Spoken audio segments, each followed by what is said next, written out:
Bismillah ar-Rahman ar-Rahim, alhamdulillah, wassalatu wassalam ala rasulillah.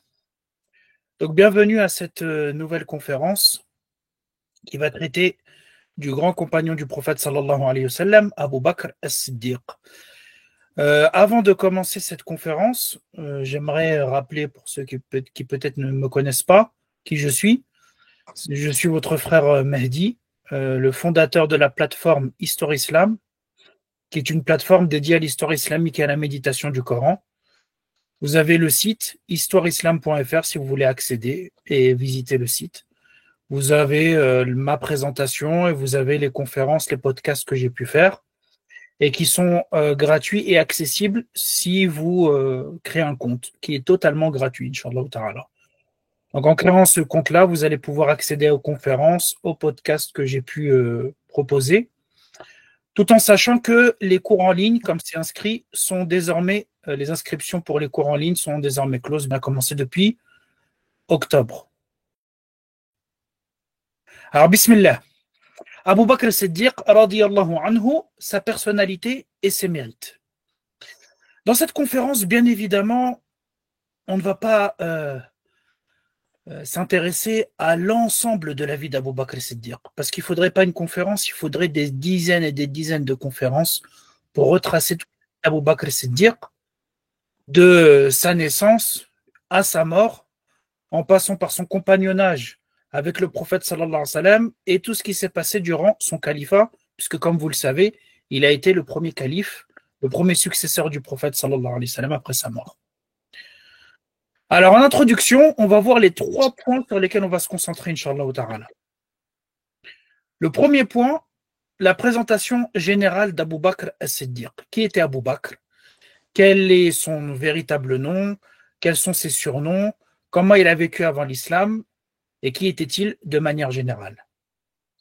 Deuxième point, les mérites les plus importants d'Abu Bakr as-Siddiq. Si on devait recenser tous les mérites d'Abu Bakr, il nous faudrait aussi des conférences et des conférences. Là, on va s'arrêter sur les mérites, Inch'Allah ta'ala, les plus importants à retenir sur Abu Bakr. Et troisième point, sa personnalité à travers les principales caractéristiques d'Abu Bakr as-Siddiq. Alors, commençons par la présentation générale d'Abu Bakr. Abu Bakr, en réalité, il s'appelle Abdullah ibn Uthman. Abu Bakr, c'est un surnom, c'est une kunya. Le véritable nom d'Abu Bakr, c'est Abdullah ibn Uthman ou Abdullah ibn Abi Quhafa, puisque son père il s'appelait Abu Quhafa, mais Abu Quhafa, c'est un surnom aussi. Abu Bakr Siddiq, il est né 2 ou 3 ans après l'année de l'éléphant. Donc il y a 2 ans environ d'écart entre eux, lui et le prophète sallallahu alayhi wa sallam. Il est donc né vers 573, puisque l'année de l'éléphant c'est 571. Abu Bakr Siddiq, il vient bien évidemment de Quraysh et du clan des Banu Taym plus exactement. Quraysh, c'est toute la tribu qui rassemble l'ensemble des clans de la Mecque. Et à l'intérieur de Quraysh, il y a plein de clans. Abu Bakr Siddiq, lui, il appartient au clan des Banu Taym. Qui sont les Banu Taym? Les Banu Taym, c'est un clan de commerçants qui sont réputés pour avoir de très bons caractères. Ce sont des commerçants. Et ce sont des gens qui sont connus pour leur caractère noble. Mais il faut préciser que c'est un clan faible de Quraysh. À l'intérieur même de la Mecque, il y a des clans qui sont puissants et des clans qui sont plus faibles. Les clans les plus puissants, c'est par exemple le clan du prophète sallallahu alayhi wa sallam, les Banu Hashim. Vous avez les Banu Umayya également, dont va émerger la dynastie Umayyade. Vous avez les Banu Marzoum. Le clan d'Abu Bakr Siddiq, c'est plutôt un clan qui est faible. Sa mère, la mère d'Abu Bakr Siddiq, elle s'appelle Salma bin Sakhr. Elle est connue comme ayant le surnom de al-Khayr. Al-Khayr. Al-Khayr, elle s'est convertie très tôt à l'islam. Elle a fait partie des femmes qui se sont converties durant la période mécoise, c'est-à-dire la première période de la prédication du prophète sallallahu alayhi wa sallam. Le père d'Abu Bakr également s'est converti, mais il s'est converti plus tard, à la conquête de la Mecque, à Fath Makkah, donc 20 ans, plus de 20 ans après le début de la prédication du prophète sallallahu alayhi wa sallam. Comment était Abu Bakr avant de se convertir à l'islam? Abu Bakr as-Siddiq, mashallah, c'était un homme qui avait des caractères extraordinaires. C'était quelqu'un qui était bon, qui était loyal, qui était honnête et qui était de bonne compagnie. C'était un homme très cultivé. On va le voir pourquoi. C'était quelqu'un qui commerçait et par ses voyages commerciaux, il avait appris beaucoup de choses. Abu Bakr as-Siddiq, également, il faisait de la médiation. C'était lui qui faisait la médiation entre les litiges qu'il pouvait y avoir entre les Mécois d'un côté et les autres tribus sur ce qu'on appelle le prix du sang.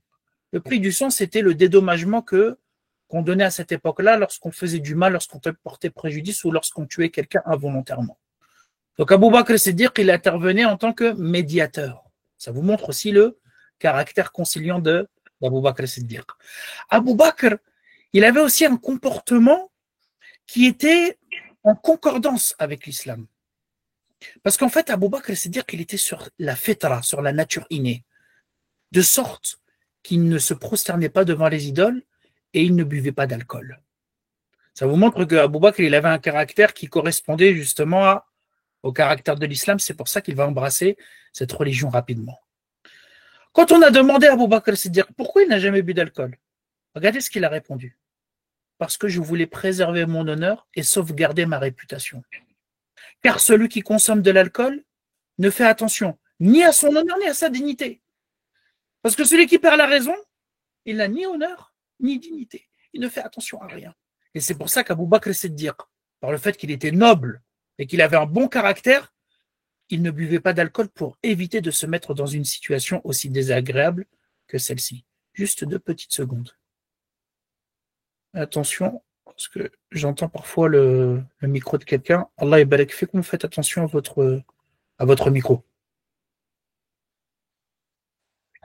Comment était Abu Bakr Siddiq? Abu Bakr Siddiq, il était décrit comme étant un homme beau.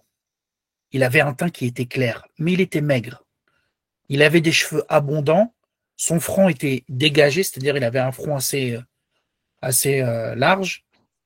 Ses yeux étaient enfoncés dans leur orbite et son dos était légèrement courbé. Ses pieds étaient fins et il était de taille plutôt moyenne et il avait une apparence agréable. Abu Bakr, c'est-à-dire quand les gens le voyaient, ils voyaient un homme beau, un homme agréable. Abu Bakr, c'est-à-dire qu'il a eu 6 enfants, 3 filles et 3 garçons. Parmi eux, Aïcha radiallahu anha, l'épouse du prophète sallallahu alayhi wa sallam, Asma également, et d'autres, Kulthum, Mohammed, Abdullah et Abdurrahman. Ces 6 enfants, Abu Bakr Siddiq, il les a eu de 4 femmes différentes. Alors, quels étaient les surnoms d'Abu Bakr Siddiq?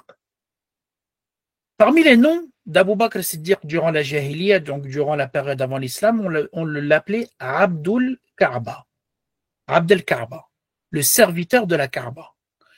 Quand le prophète sallallahu alayhi wa sallam est devenu prophète et qu'Abu Bakr s'est converti, il a changé ce nom.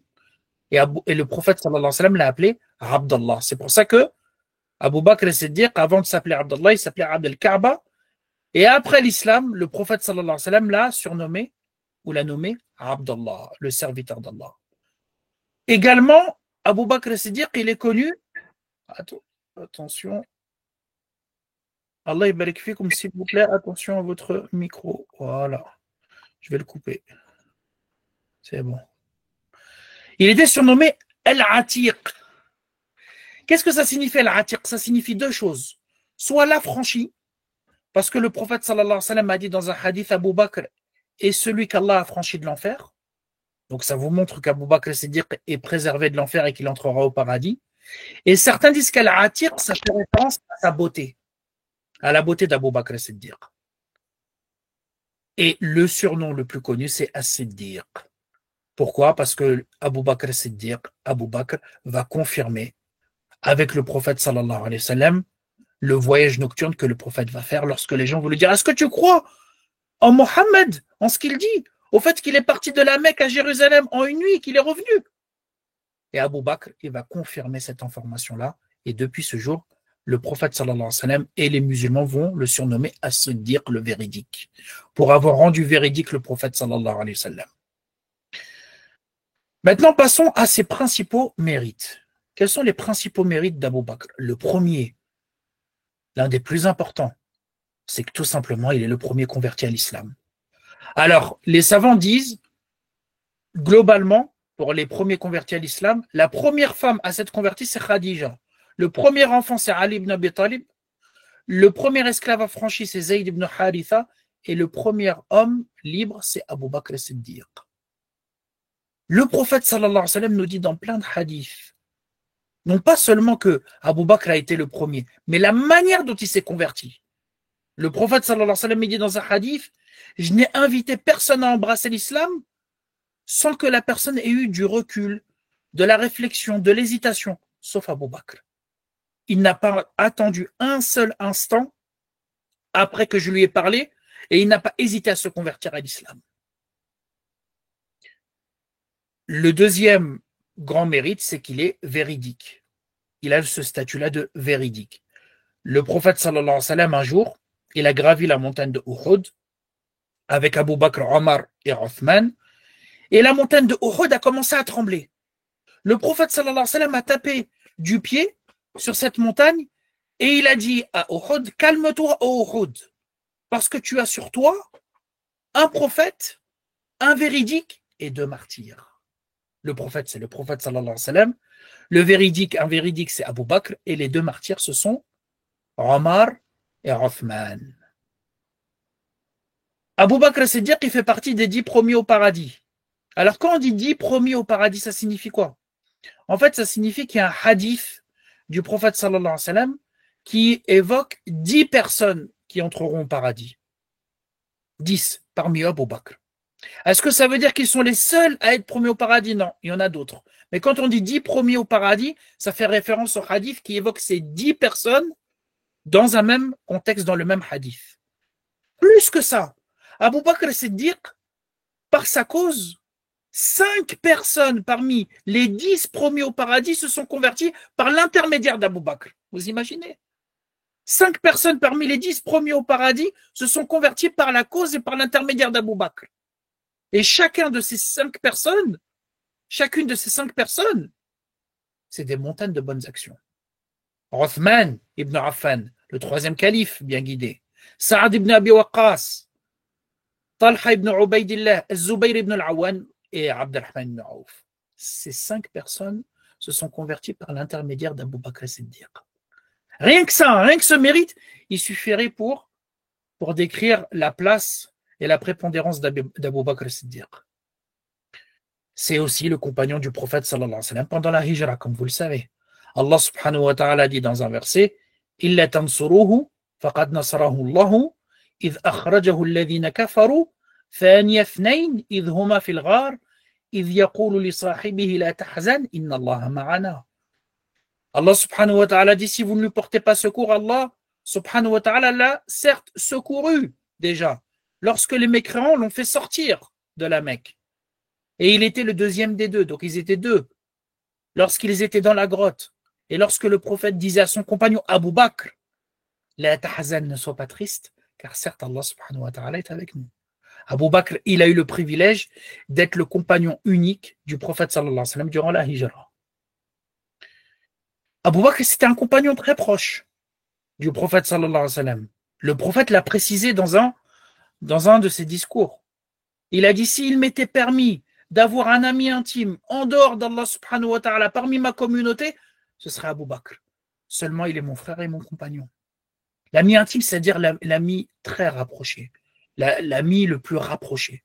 Le prophète sallallahu alayhi wa sallam, il a dit, Ana Khalilullah, je suis l'ami intime d'Allah subhanahu wa ta'ala. Si je pouvais avoir un ami intime en dehors d'Allah subhanahu wa ta'ala, dans la communauté, ce serait Abu Bakr Siddiq. Subhanallah. Et plus que ça, c'est le meilleur des compagnons. Et ça, c'est attesté dans plusieurs hadiths. Parmi eux, le hadith d'Ibn Omar, donc le fils de Omar ibn al-Khattab, qui dit, du vivant du prophète sallallahu alayhi wa sallam, on avait l'habitude de hiérarchiser les compagnons. On se disait alors, qui est le premier? Qui est le deuxième? Qui est le troisième? Et il a dit, Ibn Omar, nous considérions qu'Abu Bakr était le meilleur d'entre eux. Numéro 1, Abu Bakr. Puis le deuxième, Omar. Puis le troisième, Othman. Dans un autre hadith qui est rapporté par Amr ibn al-As, quand il a interrogé le prophète sallallahu alayhi wa sallam, qui est la personne que tu préfères le plus? le prophète sallallahu alayhi wa sallam va dire Abu Bakr. Plus que ça, on n'a pas un hadith, un athar, une parole de Ali ibn Abi Talib qui montre que le meilleur compagnon c'était Abu Bakr. Et pourquoi c'est si important?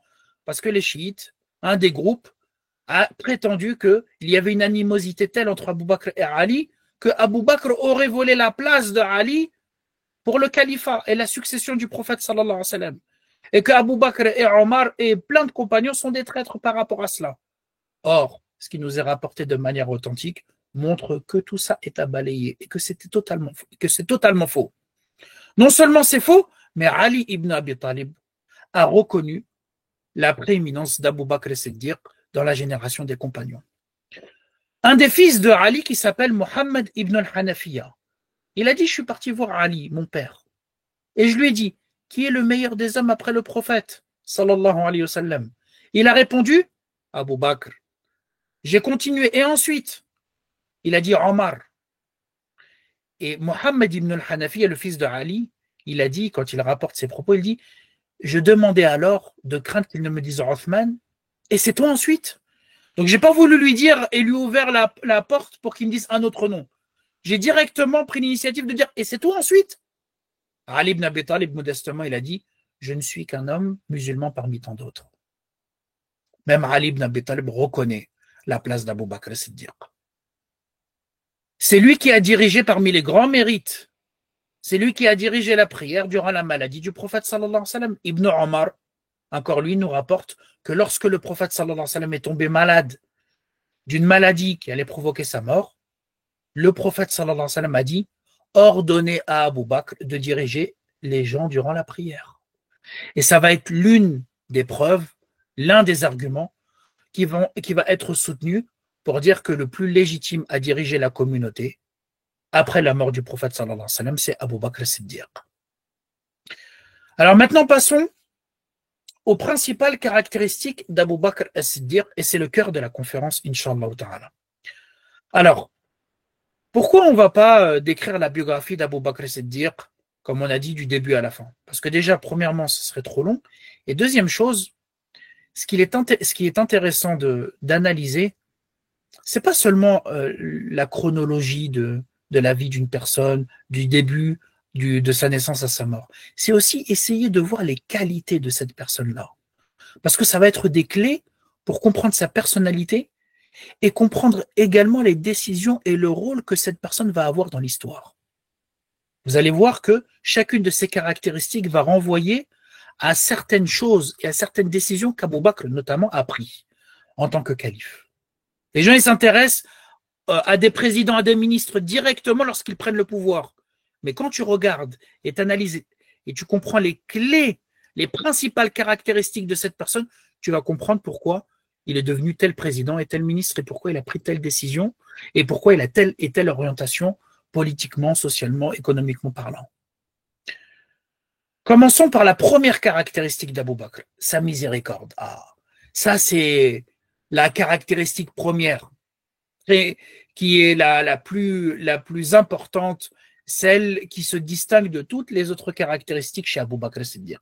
Et le prophète sallallahu alayhi wa sallam va mettre en avant cette qualité. Il va dire Arhamu ummati bi ummati Abou Bakr. Le plus miséricordieux de ma communauté, parmi les membres de ma communauté, c'est Abou Bakr. Dans une des histoires qui est arrivée à Abou Bakr as-Siddiq, durant l'émigration en Abyssinie, 5 ans après le début de la révélation, vous savez qu'il y a eu des persécutions et le prophète sallallahu alayhi wa sallam va ordonner à certains de ses compagnons d'émigrer en Abyssinie. Parmi ceux qui vont émigrer, Abou Bakr as-Siddiq au début, même si ce n'est pas connu. Abou Bakr va se diriger vers l'Abyssinie. Et en route, il va tomber sur un chef très important dans la péninsule arabique qui s'appelle Ibn Darina. Ce Ibn Darina, ce chef, quand il voit Abou Bakr as-Siddiq, il lui dit qu'est-ce qui se passe? Abou Bakr, il lui explique. Il lui dit je suis sorti de la Mecque parce qu'il y a des persécutions et on ne nous laisse pas adorer Allah subhanahu wa ta'ala tranquillement. Ibn Darina, il dit mais un homme comme toi ne doit pas sortir de sa cité et ne doit pas être sorti comme c'est arrivé pour toi. C'est pas possible. Et il va justifier cela en disant tu es un homme qui entretient les liens de parenté, qui soutient les faibles, qui donne aux pauvres, qui accueille généreusement les autres, et tu soutiens les causes justes. إنك لتكسب المعدوم وتحمل الكل وتصل الرحم وتقري الضيف وتعين على نوائب الحق. Ces caractéristiques et ces qualités qu'Ibn Darina va citer, c'est exactement les caractéristiques que Khadija va rappeler au prophète sallallahu alayhi wa sallam après avoir reçu la première révélation et après avoir exprimé sa crainte. Khadija, elle va apaiser le prophète sallallahu alayhi wa sallam et elle va lui rappeler ses bienfaits exactement comme Ibn Darina les a exprimés à l'égard d'Abu Bakr, c'est-à-dire exactement les mêmes qualités, subhanallah. Et les savants l'ont fait remarquer en disant, regardez la proximité et la similitude entre Abu Bakr et le prophète sallallahu alayhi wa sallam, de sorte que deux personnes différentes, en l'occurrence Khadija et Ibn Darina, lorsqu'ils vont rappeler les principales caractéristiques et les principales qualités d'Abu Bakr et du prophète sallallahu alayhi wa sallam, ils vont citer les mêmes qualités. Et ça fait partie de la miséricorde et de la douceur d'Abu Bakr as-Siddiq. Et bien évidemment, le prophète sallallahu alayhi wa sallam, n'en parlons pas, puisqu'Allah subhanahu wa ta'ala dit « Wa ma arsalnaka illa rahmatan lil alamin » Nous ne t'avons envoyé que comme miséricorde pour l'ensemble des univers, l'ensemble des mondes. Lorsque le prophète sallallahu alayhi wa sallam, à la fin de sa vie, il a ordonné à Abu Bakr de diriger la prière, qu'est-ce qu'a dit Aïcha? Elle a dit « Ô messager d'Allah, certes, Abu Bakr est un homme qui, s'il se tient à ta place, donc s'il commence à diriger la prière, il ne va pas faire entendre sa récitation aux gens à cause de ses pleurs. » La sensibilité d'Abu Bakr as-Siddiq qui faisait en sorte que, à chaque fois qu'il récitait le Coran, il pleurait. Une parole magnifique d'un tabi'i, c'est-à-dire la génération après les compagnons. Il dit, certes, Abu Bakr n'a pas dépassé les gens, car il était celui qui priait le plus ou qui jeûnait le plus. Ne pensez pas que le mérite d'Abu Bakr et le fait qu'il dépasse l'ensemble des autres compagnons et l'ensemble des gens, c'est une question de quantité de prière ou de quantité de jeûne. Il rajoute, et il continue, il dit, il ne les a dépassés que par une chose qu'il y avait dans son cœur. Dans le cœur d'Abu Bakr as-Siddiq. Certains savants ont dit que ce qu'il y avait dans son cœur à Abu Bakr as-Siddiq, c'était l'amour d'Allah et le fait de vouloir le bien pour ses créatures. L'amour d'Allah et le fait de vouloir le bien pour ses créatures. L'intérêt pour les créatures. Et ça implique forcément une énorme miséricorde. Quel est le lien entre cette qualité et ce que va faire Abu Bakr as-Siddiq en tant que calife, quand il va diriger la communauté? Très chers frères et sœurs, la miséricorde, c'est la qualité la plus importante pour diriger la communauté. C'était la qualité première du prophète sallallahu alayhi wa sallam et c'était la qualité également d'Abu Bakr as-Siddiq. Pourquoi la miséricorde elle est importante? Parce qu'elle permet tout simplement de réaliser l'intérêt des gens et de les protéger de tout préjudice. Quelle est la caractéristique de la tyrannie, par exemple, quand vous regardez? C'est une personne, un despote, qui veut seulement servir son intérêt. Et il n'en a rien à faire de l'intérêt des gens, de sorte qu'il se comporte de manière brutale. Or, celui qui a une forte miséricorde, il va faire en sorte de toujours penser à l'intérêt collectif, à l'intérêt des gens, et à les protéger de tout préjudice autant que faire se peut. Parmi les histoires magnifiques que l'on raconte durant le califat d'Abu Bakr as-Siddiq, il y a cette anecdote qui est rapportée par Omar lui-même. Il disait qu'après le Fajr, il voyait Abu Bakr as-Siddiq se précipiter directement vers une maison et il en ressortait quelques temps après, rempli de poussière. Omar ibn al-Khattab, il a vu ça plusieurs fois, il s'est dit, mais qu'est-ce que c'est que ça? Et un jour, après qu'Abu Bakr as-Siddiq soit sorti de cette maison, il est parti, il a frappé à la porte et il est entré. Il a trouvé une vieille femme, aveugle, qui habitait avec ses 3 enfants. Et Omar va l'interroger en lui disant, qui est cet homme qui vient? Et la vieille femme, elle va lui dire qu'elle ne connaissait pas cette personne-là, mais que cette personne elle venait régulièrement pour nettoyer la maison, laver son linge, traire la chèvre et lui préparer de la nourriture. Le calife Abu Bakr as-Siddiq, Après Salat al-Fajr, il va chez cette dame-là et lui, subhanallah, il s'occupe de ses tâches ménagères. Quand Omar ibn al-Khattab il a entendu ça, il a dit Ya Abu Bakr, at'abta, tu as trop chargé ton successeur. Comment ton successeur va faire pour accomplir les actions que tu accomplis toi? Ça, c'est Abu Bakr as-Siddiq, radiyallahu anhu, et tout ça émerge en réalité et vient de sa qualité qui est la miséricorde. Deuxième caractéristique d'Abu Bakr, son savoir. Abu Bakr as-Siddiq était le plus savant des compagnons. Je vous ai dit que c'était un commerçant qui avait une grande culture. Il faut savoir qu'Abu Bakr as-Siddiq il se distinguait dans son savoir mondain par le fait qu'il connaissait la généalogie des Arabes. Quand on dit la généalogie des Arabes, à cette époque-là, dans une époque tribale, où il y a plein de tribus qui ont différentes caractéristiques, celui qui a la connaissance de la généalogie des Arabes, il a la connaissance de l'histoire.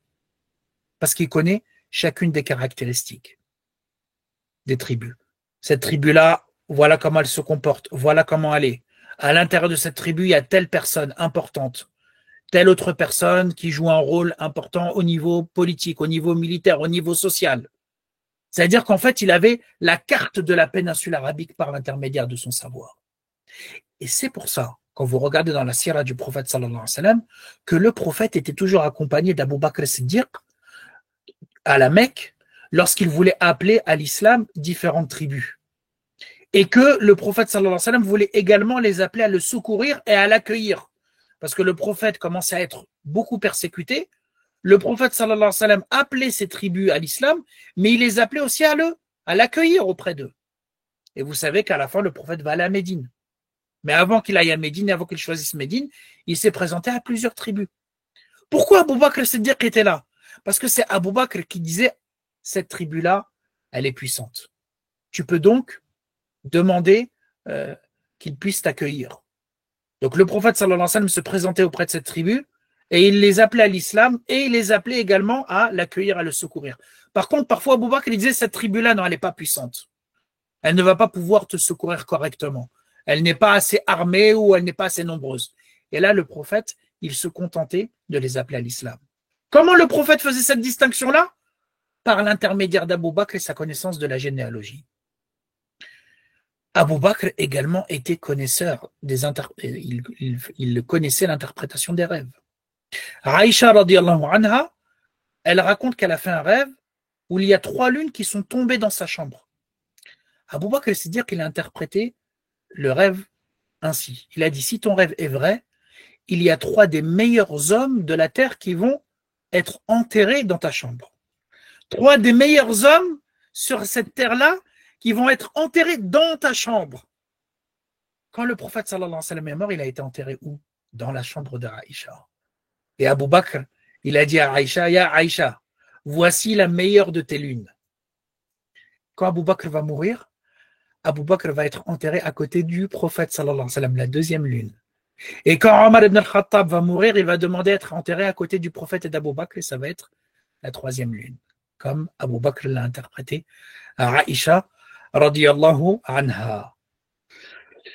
Abu Bakr Siddiq, c'était pas seulement quelqu'un qui avait un savoir, il emmagasinait un savoir, il avait une compréhension très, très approfondie. Parce qu'il ne faut pas seulement emmagasiner du savoir, pas avoir beaucoup de savoir, il faut aussi avoir une compréhension des choses.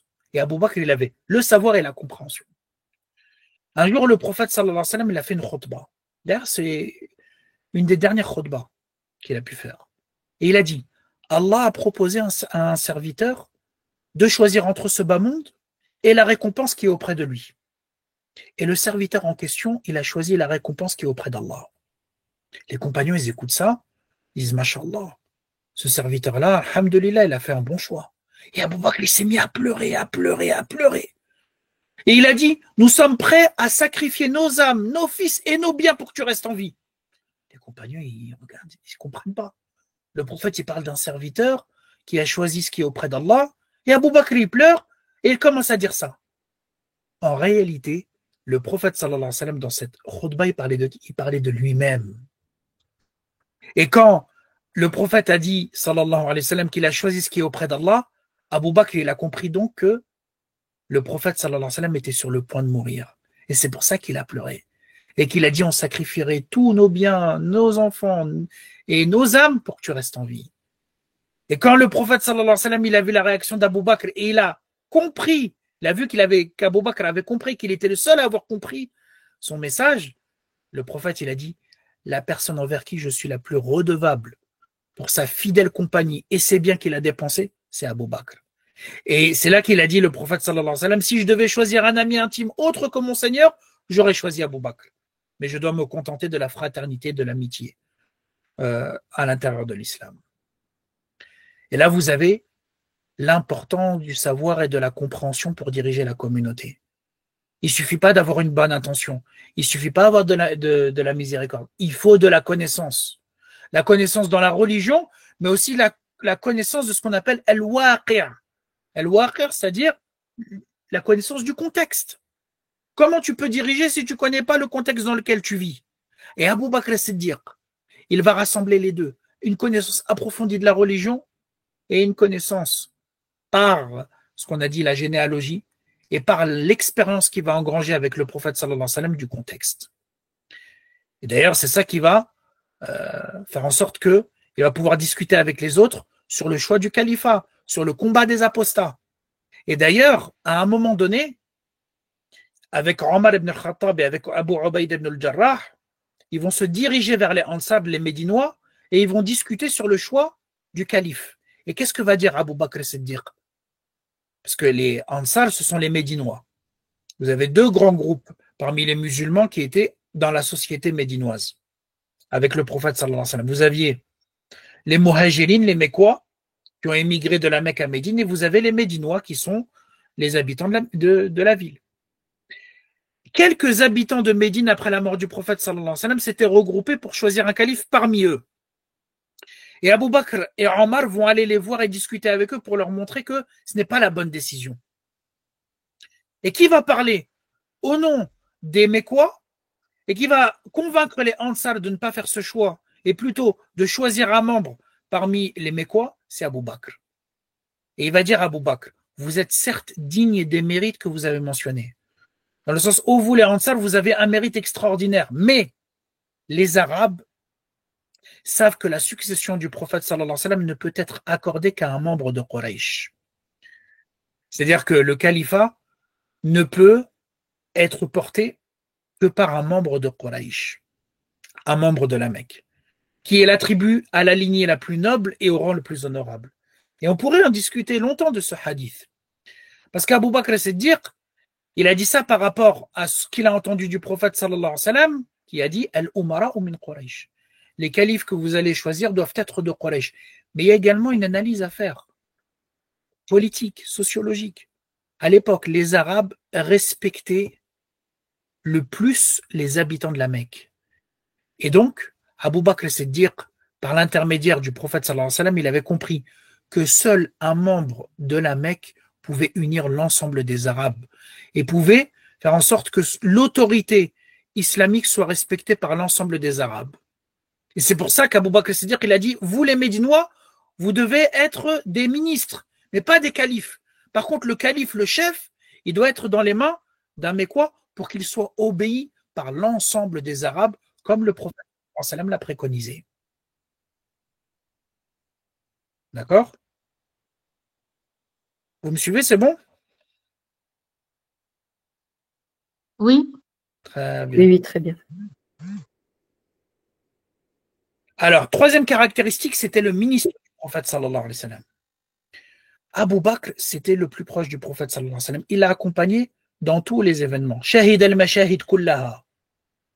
Quand vous entendez Shahid al-Mashahid kullaha, il assistait à tous les grands événements, c'est-à-dire que c'est un compagnon très élevé.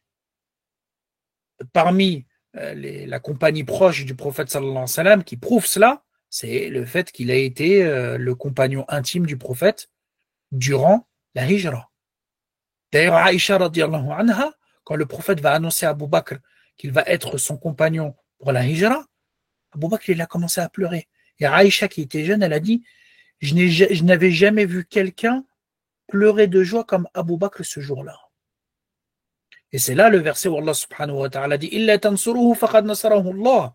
إذ أخرجه الذين كفروا ثاني اثنين إذ هما في الغار إذ يقول لصاحبه لا تحزن إن الله معنا فأنزل الله سكينته عليه وأيده بجنود لم تروها. Ah, si vous ne lui portez pas secours, Allah l'a déjà secouru. Quand ils étaient dans la grotte et que le prophète a commencé à dire à son compagnon ne t'afflige pas car Allah est avec nous. Et Allah a fait descendre sa sérénité, sa sakina sur lui. Il y en a qui disent sur le prophète, il y en a qui disent que c'est sur Abu Bakr. La majorité des savants disent que c'est sur Abu Bakr. D'ailleurs, ils sont restés dans cette grotte-là 3 jours. Subhanallah. Dans des conditions qui étaient difficiles, où ils ont eu peur, où Abu Bakr, c'est dire qu'il a eu peur. Et où le prophète sallallahu alayhi wa sallam a rassuré justement Abu Bakr. Et c'est pour ça qu'Abu Bakr lui-même, il rapporte. Il a dit, j'ai dit au prophète sallallahu alayhi wa sallam alors qu'on était dans cette grotte, si l'un d'entre eux regardait sous ses pieds, il nous verrait. Il suffit que les gens qui sont à notre poursuite regardent juste la tête et regardent dans cette grotte, ça y est, c'est terminé pour nous.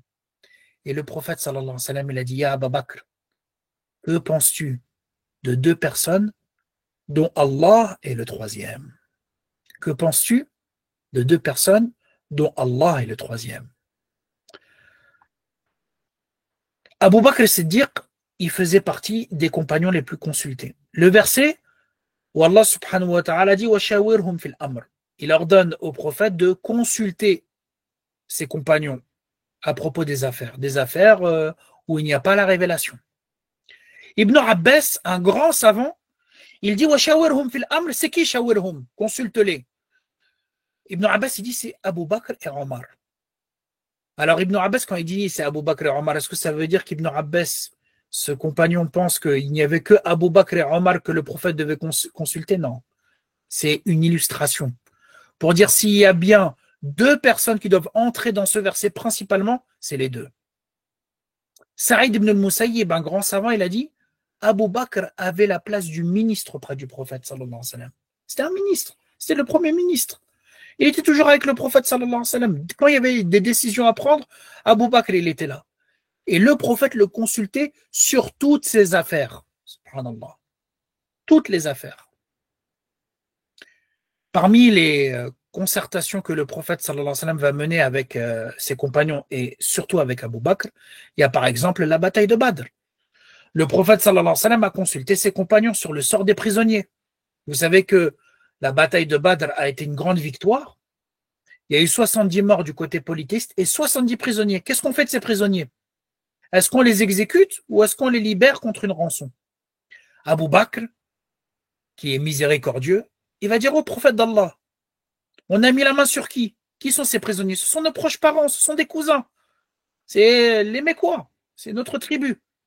Je pense que tu devrais leur demander une rançon en échange de leur libération. Ce sera pour nous une force, on va se renforcer grâce à cet argent. Et il se peut qu'Allah subhanahu wa ta'ala les guide vers l'islam. Donc ce sera un répit pour eux, et ils réfléchiront, et peut-être ils changeront d'avis. Omar, lui, qui est connu plus pour être dur, il va dire non par Allah au messager d'Allah. Je ne partage pas l'avis d'Abu Bakr. Je pense plutôt que tu devrais nous autoriser à les tuer, et que chacun de nous va prendre son proche parmi les prisonniers. Pourquoi? Parce que ce sont les chefs de la mécréance et ce sont les dirigeants de l'égarement, donc il faut donner un exemple. Le prophète sallallahu alayhi wa sallam, il va pencher pour l'avis d'Abu Bakr. Et je ne rentre pas dans les détails de ce qui s'est passé ensuite. Abu Bakr, c'est dire il va porter de grandes responsabilités. Le prophète sallallahu alayhi wa sallam, en l'an 9 de l'Hégire, il va l'envoyer pour diriger et accomplir le pèlerinage. Et pour la première fois, le prophète sallallahu alayhi wa sallam va envoyer quelqu'un pour montrer ce que c'est les rites du pèlerinage selon l'islam. Et pour annoncer, à partir de maintenant, qu'il n'y aura plus l'année suivante d'idolâtres qui pourront faire le pèlerinage et qui pourront accomplir le pèlerinage selon leurs croyances. Ça y est, c'est terminé. Il va annoncer tout cela à Abu Bakr as-Siddiq radiyallahu anhu. Et c'est une lourde tâche que de diriger le pèlerinage et d'indiquer aux idolâtres que c'est terminé. Après cette année-là, il n'y aura plus de pèlerinage selon le rite polythéiste. Mais il ne subsistera que le pèlerinage selon le rite islamique. Ça montre qu'Abu Bakr as-Siddiq aussi avait un grand savoir en termes d'adoration. et que le prophète pouvait s'appuyer sur lui, compter sur lui, pour montrer comment adorer Allah subhanahu wa ta'ala correctement. Donc, cette qualité-là de ministre, elle va permettre à Abu Bakr as-Siddiq d'engranger énormément d'expérience. Les expéditions, les batailles, les réformes économiques, politiques, tout ça, Abu Bakr, il va assister avec le prophète sallallahu alayhi wa sallam. Et ça va lui permettre de comprendre beaucoup de choses, de comprendre le fonctionnement de la société. Et il va faire preuve de sang-froid. Et il ne va pas céder à la panique grâce à cette expérience. Parce que celui qui ne connaît pas, celui qui n'a pas d'expérience, qu'est-ce qui se passe? Il panique, il ne sait pas quoi faire. Abu Bakr, c'est dire qu'il a bien appris avec le prophète sallallahu alayhi wa sallam. Tamakkana. Il a appris de sorte à ne pas paniquer, à ne pas céder à la panique et à prendre les bonnes décisions. Quatrième qualité, l'amour et la conformité totale au prophète sallallahu alayhi wa sallam. Abu Bakr as-Siddiq était connu pour suivre scrupuleusement le modèle du prophète sallallahu alayhi wa sallam. Dans ses adorations, dans son comportement, dans ses actes. Il était vraiment scrupuleux pour faire exactement ce que le prophète sallallahu alayhi wa sallam faisait. Ce qui démontre ce que je dis, par exemple, sa conversion. Le prophète va présenter à Abu Bakr l'islam. Est-ce que vous imaginez, vous êtes dans une société polythéiste où on a l'habitude d'adorer plein d'idoles, on dit qu'il y avait 360 idoles autour de la Kaaba, les gens sont dans la jahiliya totale, l'obscurité, et il y a un homme qui se présente en tant que prophète et qui te dit d'adorer un Dieu unique. C'est quelque chose ou pas? C'est une décision quand même. Parce que à la suite de cette décision, tu vas t'opposer à toute la société, à toutes les mauvaises coutumes. Pourtant, le prophète sallallahu alayhi wa sallam nous précise que le seul homme, la seule personne qui n'a pas hésité à se convertir, c'est Abu Bakr. Tellement que le prophète sallallahu alayhi wa sallam va dire dans un hadith, certes Allah m'a envoyé vers vous et vous avez dit, kadhabt, tu as menti. Dans le sens, il va y avoir un rejet global. Alors qu'Abu Bakr, il s'est distingué par le fait qu'il a dit, sadaqt, tu as dit la vérité. Et il m'a protégé avec sa personne et son argent. Et Abu Bakr, non seulement il va adhérer immédiatement, mais il va tout faire par sa personne et par son argent et par son influence pour défendre le prophète sallallahu alayhi wa sallam et porter la cause de l'islam.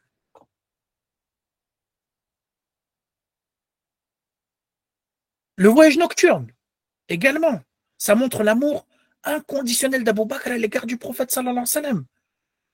Les gens sont partis voir Abu Bakr en se moquant. On disait, hey, t'as vu ce qu'il a dit ton compagnon là? Il est parti à Jérusalem et il est revenu en une nuit, tu crois ça? Et Abu Bakr al-Siddiq, il va dire, s'il dit vraiment cela, il dit la vérité.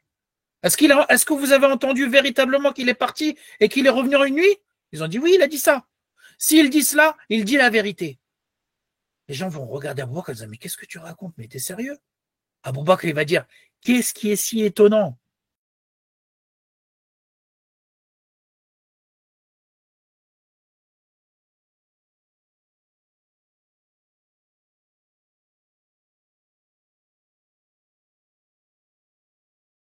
Je le crois sur des aspects, sur quelque chose qui est encore bien plus étonnant.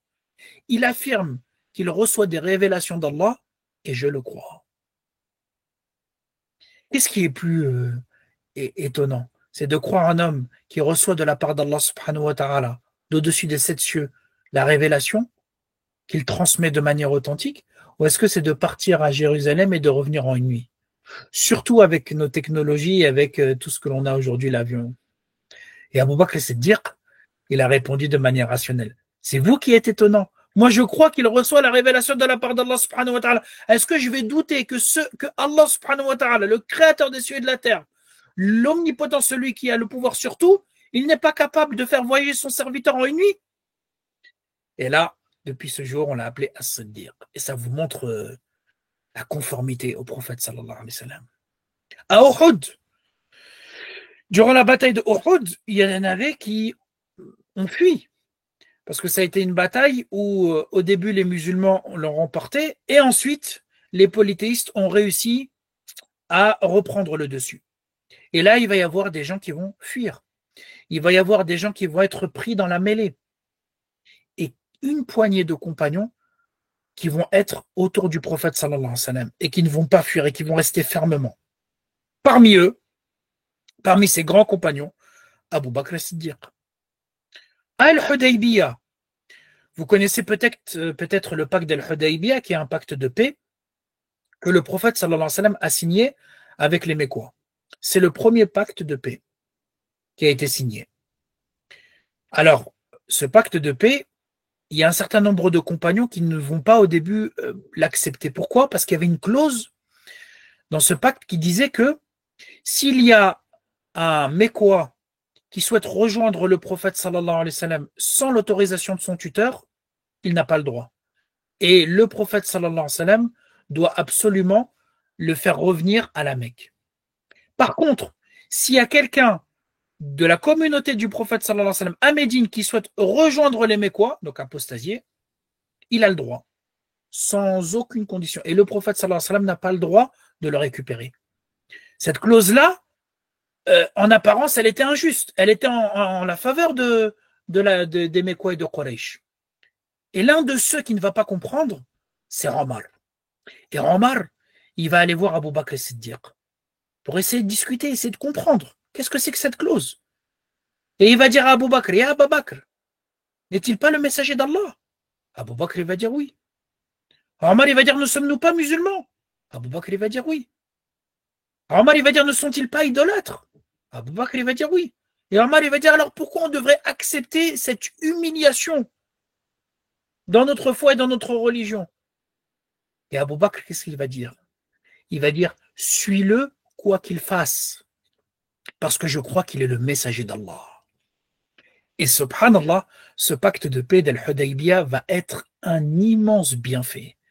Et Allah subhanahu wa ta'ala va l'appeler Al-Fath al-Mubin. Il va l'appeler la grande victoire, la victoire qui est claire. Parce qu'elle va permettre la propagation de la religion, malgré cette clause. Et celui qui étudie bien Al-Hudaybiyah va voir que cette clause-là, c'était une petite clause effectivement préjudiciable, mais dans une trêve globale qui va apporter énormément aux musulmans. Abu Bakr Siddiq, il a adhéré à ce pacte de paix parce qu'il faisait confiance totalement au prophète sallallahu alayhi wa sallam. Suis-le, ya Omar. Suis-le quoi qu'il fasse, parce qu'il est le messager d'Allah. Donc il fait les choses selon la révélation. Et si Allah lui a ordonné cela, c'est-à-dire qu'il est un bien, même si on ne le voit pas. Et cette qualité-là, de l'amour à l'égard du prophète sallallahu alayhi wa sallam et du suivi de son modèle, ça va jouer un rôle important durant son califat, notamment lorsqu'il va falloir envoyer l'expédition d'Oussama ibn Zayd. Le prophète sallallahu alayhi wa sallam, il avait laissé un testament, et parmi les consignes qu'il avait données avant sa mort, c'était d'envoyer une expédition avec à sa tête un jeune compagnon qui avait 18 ans, qui s'appelle Oussama ibn Zayd. Quand le prophète sallallahu alayhi wa sallam va mourir, beaucoup de compagnons vont aller voir Abu Bakr en disant, tu peux pas envoyer cette expédition. Parce qu'elle était composée de 3000 personnes. Pourquoi? Parce que les gens étaient en train d'apostasier. Il y avait même des gens qui étaient à quelques kilomètres de Médine et qui étaient sur le point d'attaquer Médine. N'envoie pas cette expédition parce qu'on va avoir besoin des gens qui sont à l'intérieur de l'armée de Oussama.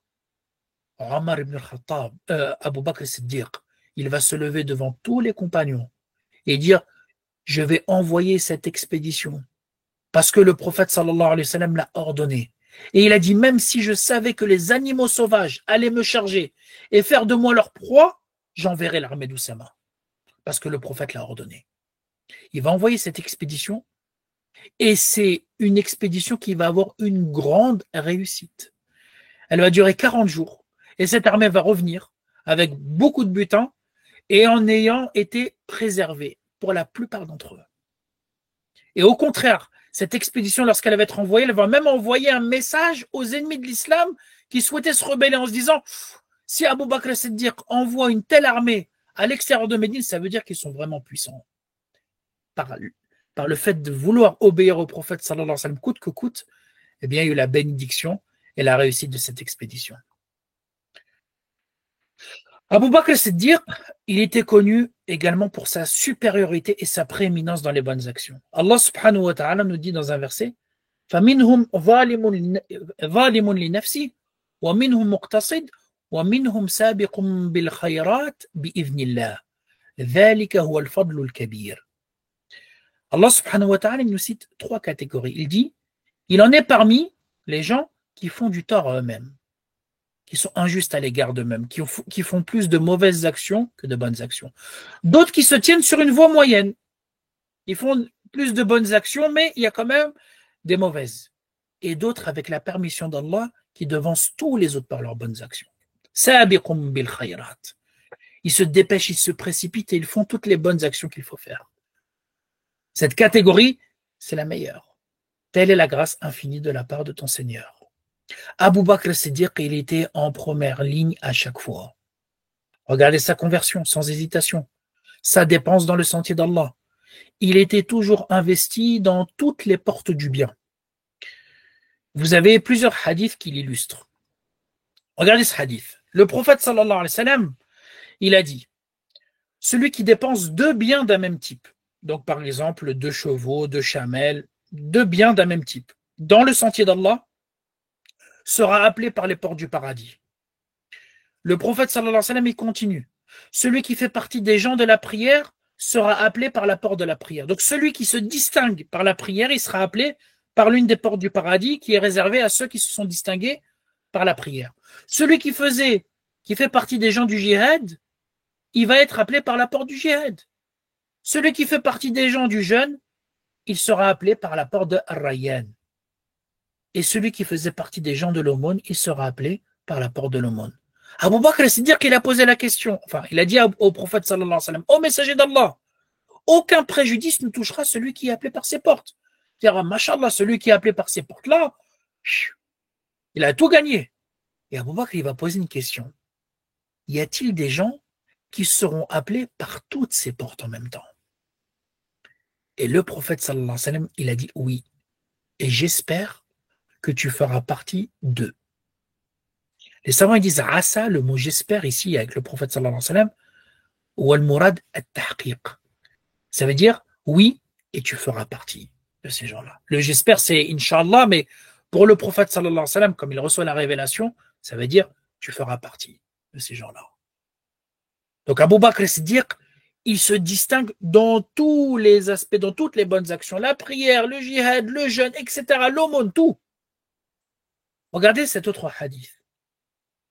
Le prophète sallallahu alayhi wa sallam, un jour, il a interpellé les compagnons. Et il a dit, qui d'entre vous jeûne aujourd'hui? Abu Bakr, il va dire moi. Attention, Abu Bakr, il ne dit pas qu'il jeûne et qu'il fait telle et telle action par ostentation. C'est le prophète sallallahu alayhi wa sallam qui pose la question.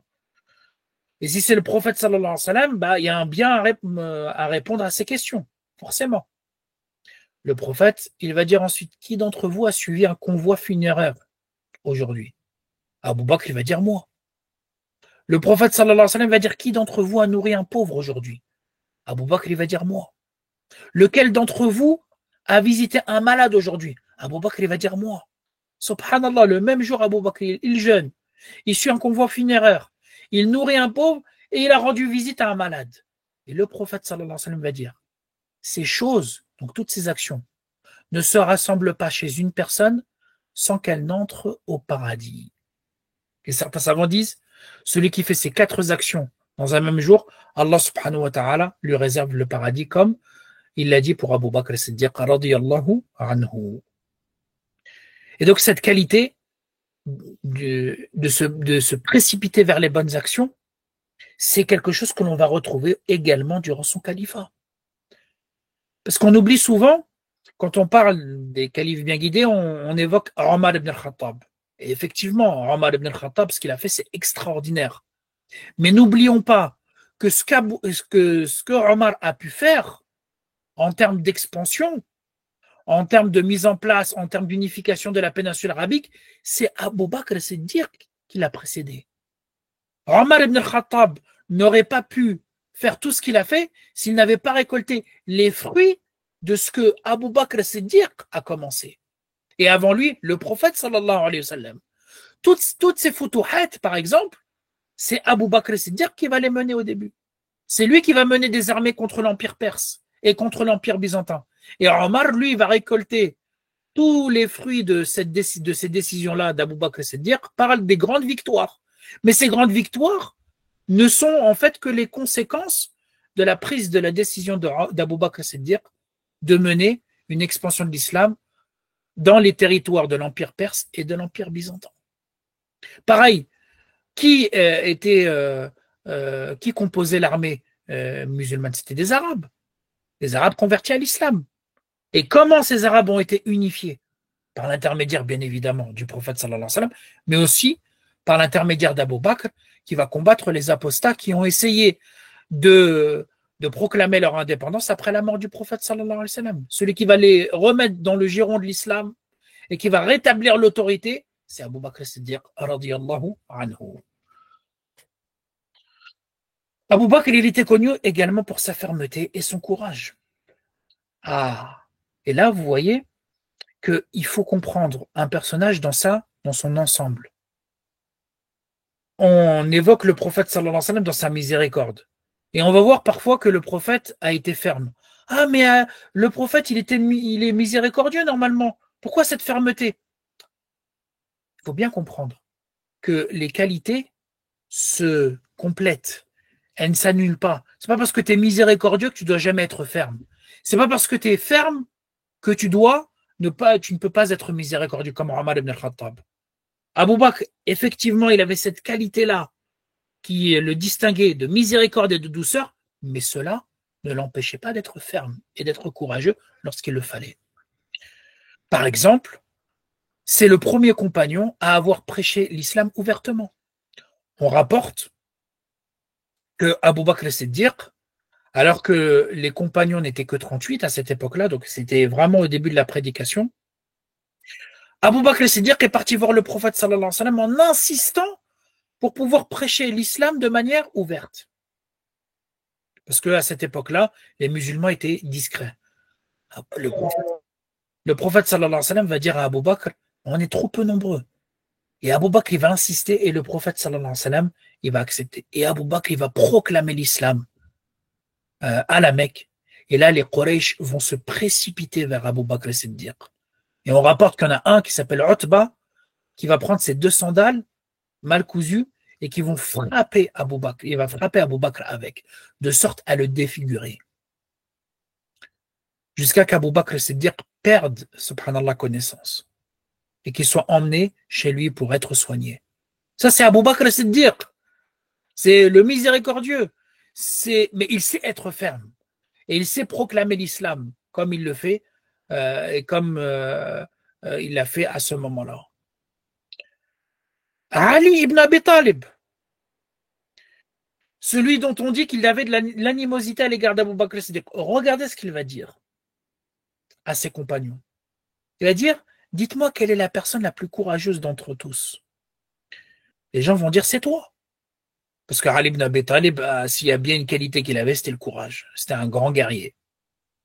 Ali ibn Abi Talib, il va répondre, c'est vrai.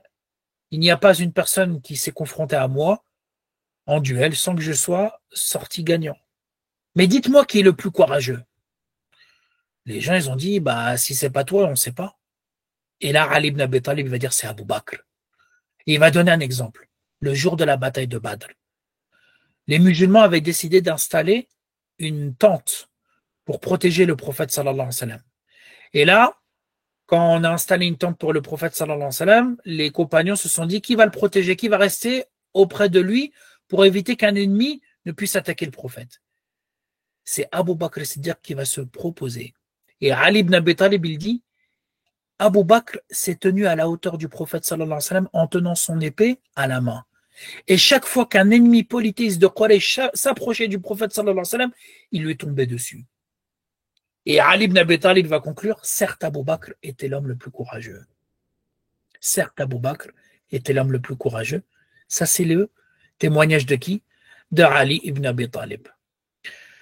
Alors, cette fermeté, elle va être une qualité aussi très importante pour Abou Bakr après la mort du prophète sallallahu alayhi wa sallam. C'est lui qui va remobiliser les troupes. C'est lui qui va remobiliser les musulmans lorsqu'ils vont s'effondrer après l'annonce de la mort du prophète sallallahu alayhi wa sallam. Les musulmans, plein de compagnons ne savaient plus quoi faire. C'est Abou Bakr Siddiq qui va constater la mort du prophète sallallahu alayhi wa sallam, puis qui va sortir auprès des compagnons pour leur dire quiconque adorait Mohammed, qu'il sache que Mohammed est mort. Et quiconque adorait Allah, qu'il sache qu'Allah est vivant et ne mourra jamais. Et ensuite, il a récité le verset وَمَا مُحَمَّدٌ إِلَّا رَسُولٌ قَدْ خَلَتْ مِنْ قَبَلِهِ الرُّسُلُ أَفَإِنْ مَاتَ أَوْ قُتِلَ انقلبتم على أعقابكم. انقلبتم على أعقابكم. Mohammed n'est qu'un messager. Des messagers avant lui sont passés. S'il devait mourir ou s'il était tué, est-ce que vous allez retourner sur vos talons? Et ça y est, s'il devait mourir ou s'il devait être tué, ça y est, vous allez délaisser la religion. Omar ibn al-Khattab, il dit, lorsqu'il a entendu ce verset sortir de la bouche d'Abou Bakr, il s'est effondré. Vous savez, cette pression-là que t'as, Omar ibn al-Khattab, il a lâché toute cette pression et il est tombé. Et il a dit, c'est comme si j'avais entendu ces versets pour la première fois. Même Omar ibn al-Khattab, il a été remobilisé par la fermeté d'Abou Bakr, c'est de dire. Pareil, lorsqu'il va y avoir l'apostasie et certains qui vont refuser de payer la zakat. Certains compagnons vont dire, concentre-toi plutôt sur une autre forme d'apostasie. Par exemple, ceux qui suivent les faux prophètes, ils sont plus dangereux. Abou Bakr, c'est dire qu'il va faire preuve de fermeté en disant par Allah, même s'ils me refusent de me donner une corde qu'ils avaient l'habitude de donner aux messagers d'Allah, je les combattrai pour leur refus. Et il va justifier en disant la zakat est le droit sur les biens. Et par Allah, je combattrai quiconque fait la distinction entre la prière et la zakat. Ça, c'est Abou Bakr Siddiq. Il va faire preuve de fermeté devant qui? Aussi devant Omar ibn al-Khattab, qui avait une position plus conciliante. Subhanallah. Pourtant, Omar, il est connu pour sa fermeté et Abou Bakr, il est connu pour sa douceur. Pourtant, c'est Abou Bakr Siddiq qui va adopter une position de fermeté devant Omar ibn al-Khattab qui va être plus conciliant. Abou Bakr, il est connu pour sa générosité. Le prophète sallallahu alayhi wa sallam, il dit dans un hadith, toute personne qui m'a prêté main forte, j'ai pu l'en récompenser. Alors, imaginez-vous, tous ceux qui ont aidé le prophète sallallahu alayhi wa sallam, le prophète il dit, j'ai pu lui rendre l'appareil. Sauf Abou Bakr. Il a eu pour moi tant de bienfaits, il m'a tellement apporté que seul Allah le récompensera le jour du jugement dernier. Et le prophète sallallahu alayhi wa sallam il dit, en vérité, il n'y a pas d'argent qui m'ait été aussi utile comme l'a été l'argent d'Abou Bakr.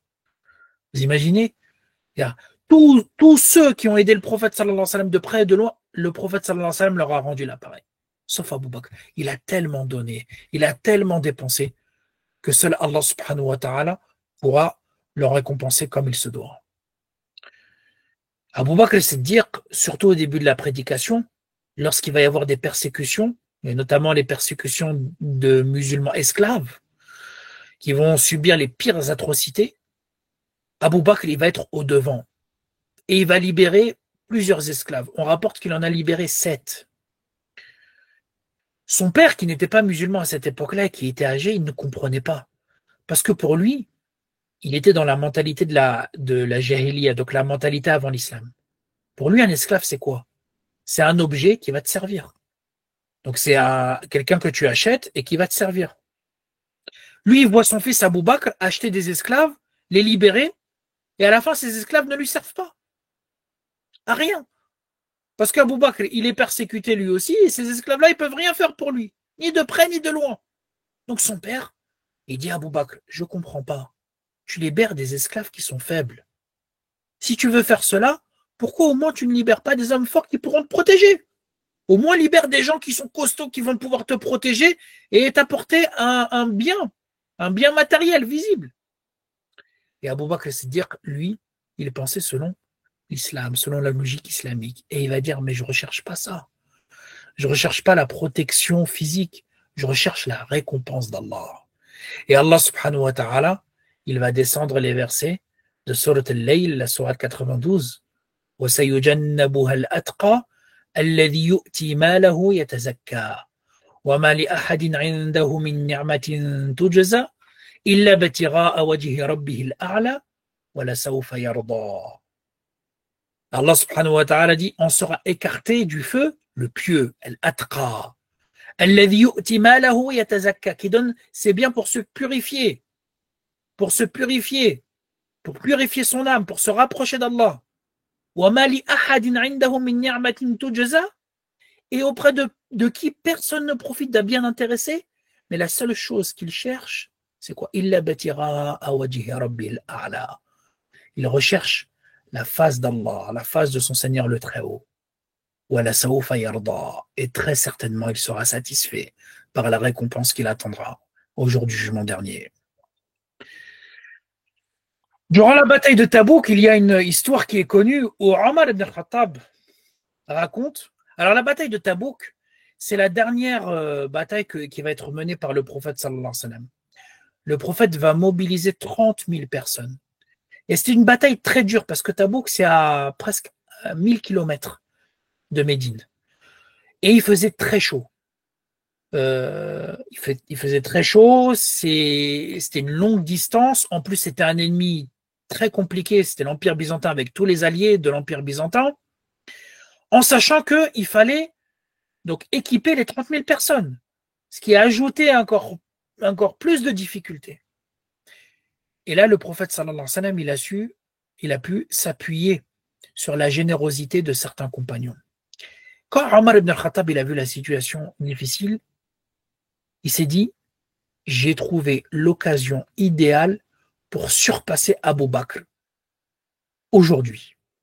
Aujourd'hui, c'est l'occasion idéale pour donner de sorte à, Inch'Allah, dépasser Abu Bakr. Et là, bien évidemment, c'est de la concurrence dans le bien. La concurrence dans le bien est autorisée, elle est bien même. Et donc Abu Bakr Siddiq, il va aller chez lui et il va sortir de chez lui la moitié de ses richesses, de ce qu'il possédait. Le prophète sallallahu alayhi wa sallam, il va passer devant Abu Bakr avec ses richesses et il va passer ensuite devant Omar et ensuite il va passer devant Abu Bakr. Et là, le prophète sallallahu alayhi wa sallam, il va interroger d'abord Omar et il va lui dire, qu'est-ce que tu as laissé à ta famille en apportant toutes ces richesses?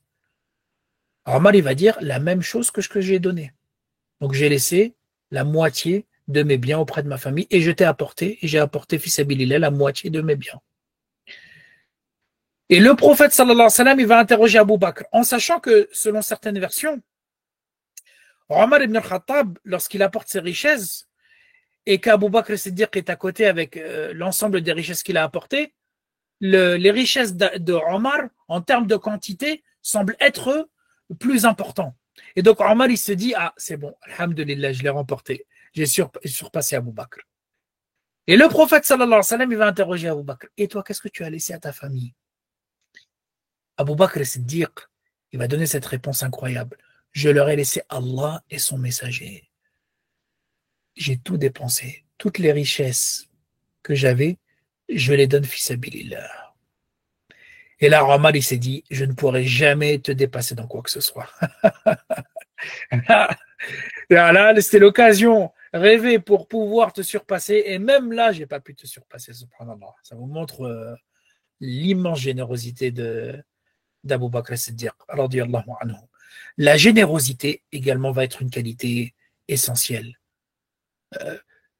Parce qu'Abu Bakr Siddiq, il est à la tête de la communauté. Et cette générosité, elle fait que Abu Bakr Siddiq, il va dépenser les richesses en tant que calife dans l'intérêt de la communauté. Et il ne va pas être avare. Loin, loin, loin de là. Abu Bakr Siddiq, à chaque fois qu'il avait quelque chose dans le trésor public, à chaque fois qu'il possédait de l'argent, il le dépensait. Il le dépensait dans les besoins des musulmans. Et il donnait aux musulmans de façon égalitaire. Tous les musulmans recevaient la même chose. Ce qui montre sa générosité, c'est qu'après la mort d'Abu Bakr, c'est Omar qui va lui succéder. Alors Omar, qu'est-ce qu'il fait? Il fait les comptes.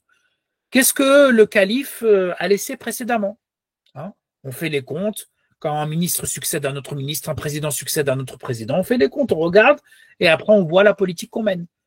Donc ils ont voulu voir ce qu'Abu Bakr a laissé. Ils ont ouvert le trésor, donc les richesses dans lesquelles, ou les richesses que Abu Bakr Siddiq disposait. et ils ont vu que le trésor était vide. Parce qu'Abou Bakr al-Siddiq avait dépensé toutes les richesses et tout l'argent pour les musulmans. Subhanallah. Huitième qualité, sa maîtrise de soi. Abou Bakr al-Siddiq était quelqu'un, par sa foi et son savoir, c'était quelqu'un qui avait une grande maîtrise de soi. Alors, il y a une anecdote que Abu Darda, un compagnon, rapporte. Il dit, alors que j'étais assis avec le prophète sallallahu alayhi wa sallam, Abu Bakr est arrivé. Donc, Abu Darda, qui est un compagnon, il était assis avec le prophète sallallahu alayhi wa sallam. Il y avait très sûrement d'autres compagnons avec le prophète. Et là, il y a Abu Bakr qui s'est précipité vers l'assemblée dans laquelle le prophète était. Et le prophète sallallahu alayhi wa sallam, lorsqu'il a vu Abu Bakr arriver, il a dit, ah, votre compagnon a eu un différend. Et ça se sent qu'Abu Bakr se dit qu'il vient précipitamment parce que il a eu un problème avec quelqu'un. Abu Bakr s'est dit qu'il a salué le prophète sallallahu alayhi wa sallam et il a dit, ô messager d'Allah, il y a eu un malentendu entre moi et le fils d'Al-Khattab, entre moi et Omar. Effectivement, donc, le prophète, il a bien vu que Abu Bakr était contrarié. Et Abu Bakr, il dit, je lui ai parlé durement, puis je l'ai regretté. Je lui ai demandé de me pardonner, mais il a refusé. C'est pour ça que je suis venu te voir. Subhanallah. Abu Bakr et Omar, les deux meilleurs compagnons, ils peuvent se disputer. Ils peuvent avoir des malentendus. Et là, il y a eu tellement un malentendu quand même appuyé que lorsque Abu Bakr a regretté ce qu'il a pu lui dire, en lui parlant durement, que Omar il a dit je te pardonne pas, allez, laisse-moi tranquille. Et là, Abu Bakr s'est dit qu'il est parti voir le prophète sallallahu alayhi wa sallam pour lui parler de ce cas-là. Et le prophète, il a dit, Ya Abu Bakr, oh Abu Bakr, qu'Allah te pardonne, qu'Allah te pardonne, qu'Allah te pardonne.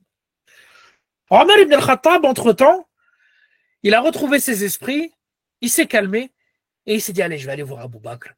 Il m'a demandé de lui pardonner, j'étais énervé. Là, je me suis calmé, et là, je vais aller le voir et on va se réconcilier, c'est pas un problème. Directement. Il est parti voir Abu Bakr, et il n'était pas chez lui, parce qu'il était auprès du prophète sallallahu alayhi wa sallam. Alors, Omar ibn al-Khattab, il est parti voir le prophète sallallahu alayhi wa sallam, il l'a salué, et le prophète sallallahu alayhi wa sallam, lorsqu'il a accueilli Omar, il était mécontent. Vous voyez sur sa tête, le prophète, il était expressif. Donc, les gens voyaient que le prophète était mécontent par rapport à ce qui s'était passé. Et là, quand le prophète sallallahu alayhi wa sallam a manifesté son mécontentement, Abu Bakr, par pitié pour Omar, il s'est agenouillé auprès du prophète sallallahu alayhi wa sallam et il a dit, ô messager d'Allah, par Allah, j'ai été plus injuste envers lui. C'est moi qui ai été injuste envers lui. Pour éviter que le prophète sallallahu alayhi wa sallam il se trop énervé à l'égard de Omar. Et là, le prophète sallallahu alayhi wa sallam, il va proclamer devant tout le monde pour défendre Abu Bakr.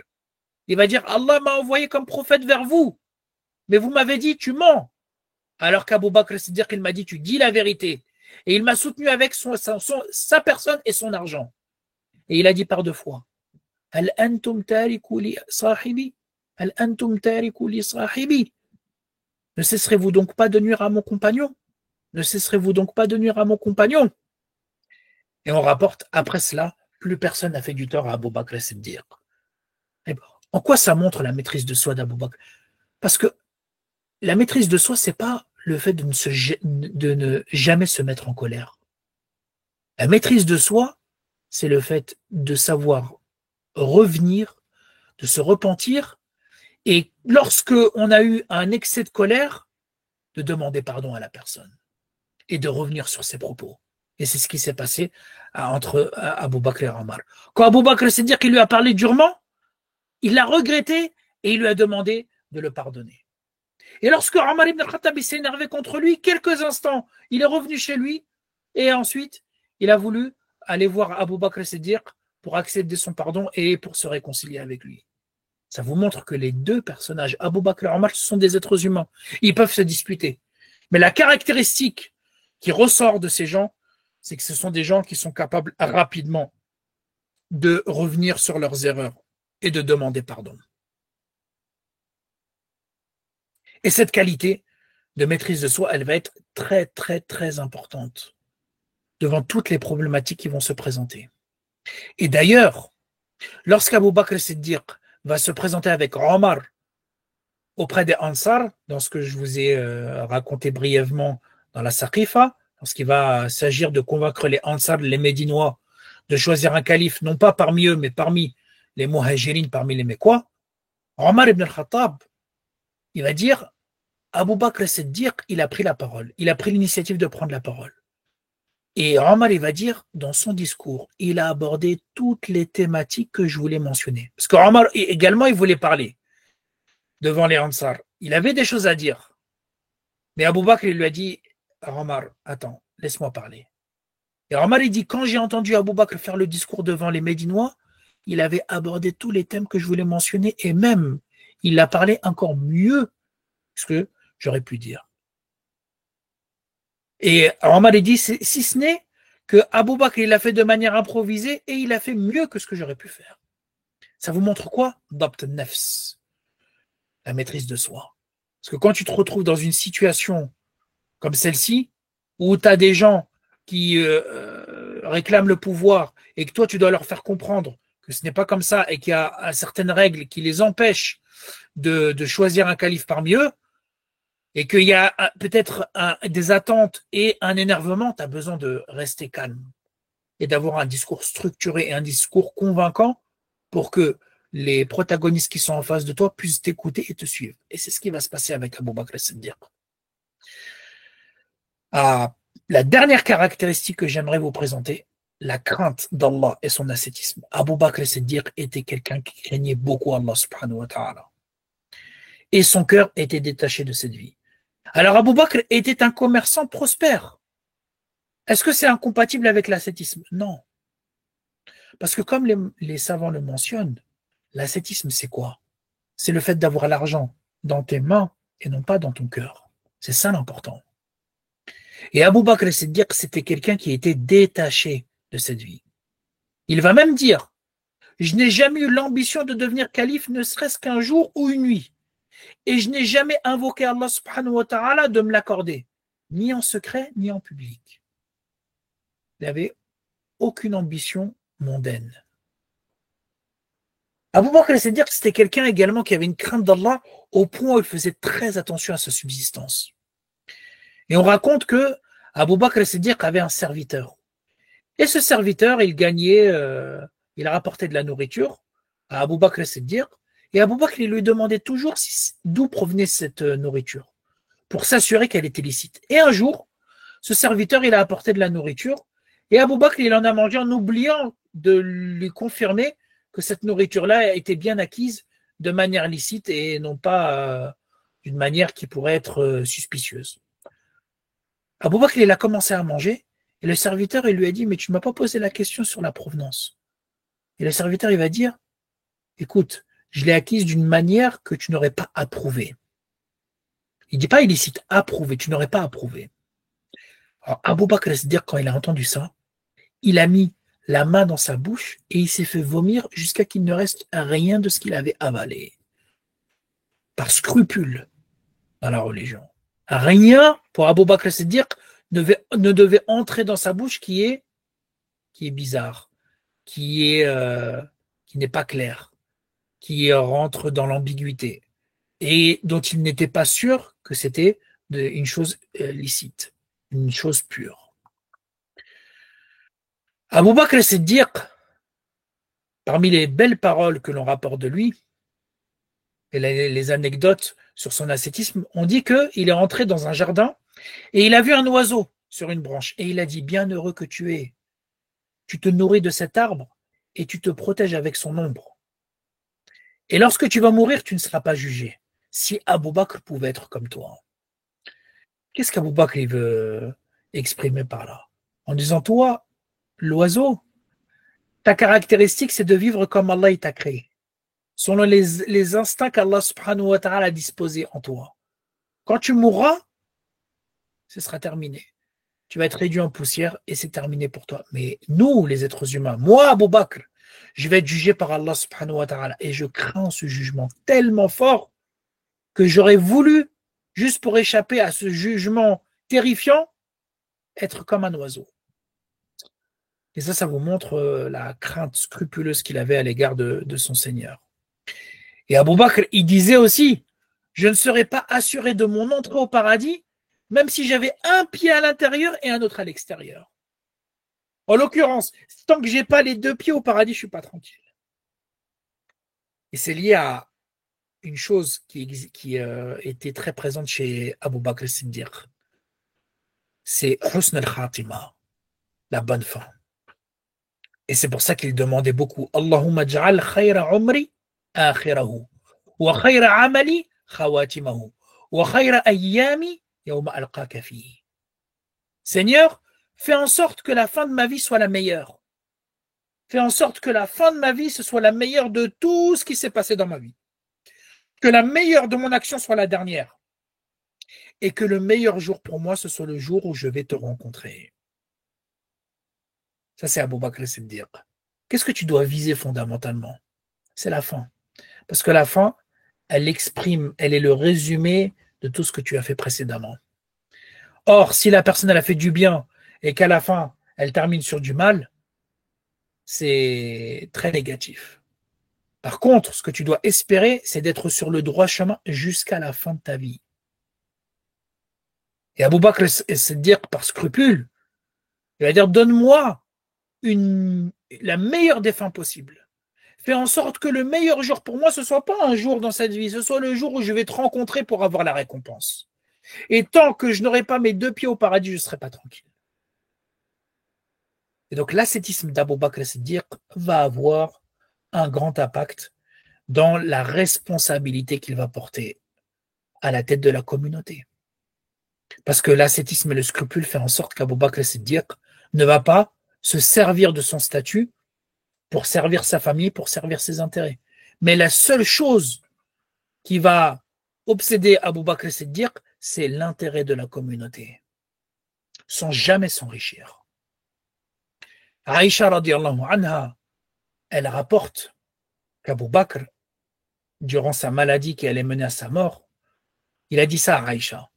Depuis que nous avons été nommés en charge des musulmans, donc depuis que je suis calife, nous ne leur avons pris aucun dirham, aucun dinar. Donc, nous ne nous sommes jamais servis, comme il peut se passer aujourd'hui. Des gens qui sont à la tête d'un pays et qui, à la fin, on compte leur richesse, c'est des millions et des millions et des millions, alors qu'il y en a plein qui crèvent de faim. Abu Bakr dit, mais nous avons mangé de la nourriture ordinaire et porté des vêtements ordinaires. Nous n'avons gardé du butin des musulmans que ce servant, ce chameau qui sert à porter de l'eau et cette couverture. Et Abu Bakr Siddiq, il va dire à Aïcha, et si je meurs, donne ça à Omar et rends-les au trésor public. Quand Omar ibn al-Khattab va voir ça, ce scrupule, il va dire que la miséricorde d'Allah couvre Abu Bakr, car il a montré l'exemple à ceux qui viendront après lui. Et Abu Bakr Siddiq, il avait même un jardin qu'il possédait à la fin de sa vie. Il va vendre ce jardin pour rembourser le salaire qu'il avait reçu en tant que calife. Parce qu'Abu Bakr Siddiq, à un moment donné, il va devoir se consacrer aux affaires des musulmans. On va décider, après shura, après concertation, de lui verser un salaire. Et même après ça, après 2 ans et demi de salaire, il va dire, écoute, je vends mon jardin. Et toute la rente de ce jardin, tout l'argent que je récolte de cette vente, ça va servir au remboursement du salaire que j'ai reçu pendant 2 ans et demi, afin que je ne prenne absolument rien de l'argent des musulmans. Ça, c'est le scrupule, et ça, c'est l'ascétisme d'Abu Bakr as-Siddiq. Et je termine là, barakallahu fikum.